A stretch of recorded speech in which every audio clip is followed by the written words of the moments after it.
वर्ग आणि इथे जमलेले सगळे मान्यवर, आज डॉक्टर बाबासाहेब आंबेडकरांची जयंती. डॉक्टर बाबासाहेब आंबेडकरांचा जन्म 14 एप्रिल 1891 साली मध्य प्रदेशातील महू या गावी झाला. डॉक्टर बाबासाहेब आंबेडकर म्हणजे सर्व जगात ज्याची कीर्ती आहे. आपण म्हणतो ना की असे भरपूर नेते होऊन गेले, राजकीय असो सामाजिक असो सर्व प्रकारचे नेते होऊन गेले, पण माझ्या बाबासाहेबांसारखा एकही नेता आजपर्यंत झाला नाही. अहो, कायदे मंत्रिपदाची शपथ घेतली होती त्यांनी. कायदे मंत्रिपदाची शपथ घेतली होती. ओबीसी समाजाला आरक्षण नव्हतं त्या काळात. ओबीसी समाजाला आरक्षण नव्हतं. शांत बस ना. तर त्यावेळेस ओबीसी समाजाला आरक्षण देण्याचं काम, खरं काम जर कोणी केलं असेल ते डॉक्टर बाबासाहेब आंबेडकरांनी केलं.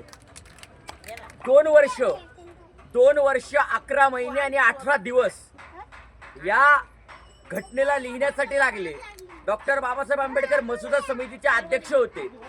बऱ्याच लोकांनी म्हटले की कोणत्या तरी देवाचं नाव देऊ, कोणाचं तरी नाव देऊ, पण माझ्या बाबासाहेबांनी म्हटलं we are people the India.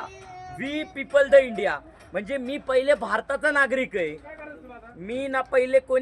मी कुठल्या जातीचा नाहीये, कुठल्या धर्माचा नाहीये, कुठलाच नाहीये. मी माझ्या भारताचा नागरिक आहे. डॉक्टर बाबासाहेब आंबेडकरांनी या जगासाठी, या देशासाठी खूप काही करून ठेवलं. बाबासाहेब मिलिटरीचे हेड झाले होते. एक गोष्ट आहे, बाबासाहेब एकदा मिलिटरीचे हेड होते. त्यांच्या रजिस्टरवर गोमित्र फेकल्या गेलं होतं. डॉक्टर बाबासाहेब आंबेडकरांनी याचा खूप विरोध केला होता. 14 तळ्याचं पाणी प्यायला आपल्याला जाऊ देत नव्हते गावाच्या बाहेर. म्हणे तुम्ही हे पाणी प्यायचं नाही.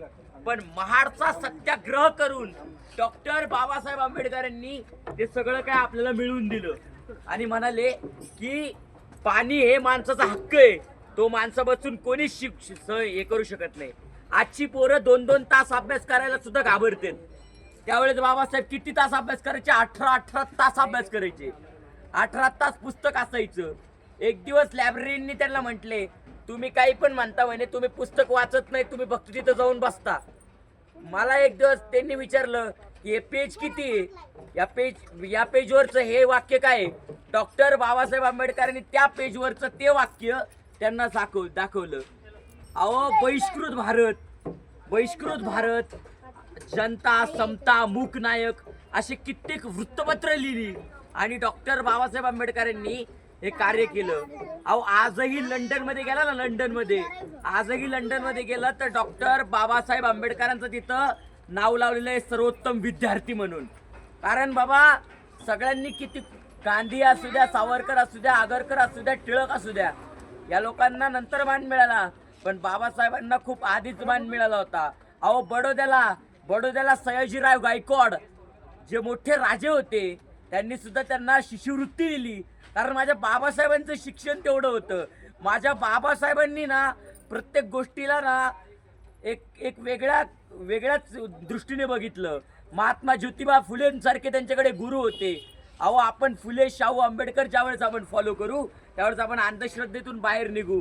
डॉक्टर बाबासाहेब आंबेडकरांना म्हणायचे, अरे तू असं काय करतो, अरे आपल्याला पाठीला झाडू, गळ्यात मडकं, अरे आपल्याला हे चांगले कपडे घालणं आपलं काम नाही. डॉक्टर बाबासाहेब आंबेडकर म्हणायचे मग कोणाचं काम आहे? आपण जर चांगले कपडे घालणार नाही तर मग कोणाचं काम आहे ते? डॉक्टर बाबासाहेब आंबेडकरांनी प्रत्येक वेळेस दलित समाजच नाही हो, अहो प्रत्येक समाजासाठी काही ना काही करून ठेवलं. अहो, कुठं नाही आपण गार आहे, उठ नाही आज गार आहे. बाबासाहेब आहे म्हणून आपल्या घराला आता सोन्याचे दार आहे, म्हणून आपल्या घराला सोन्याचे दार आहे. अंधार झाला आता दिवा पाहिजे. या देशाला भीमाईचा भिवा पाहिजे. जय भीम.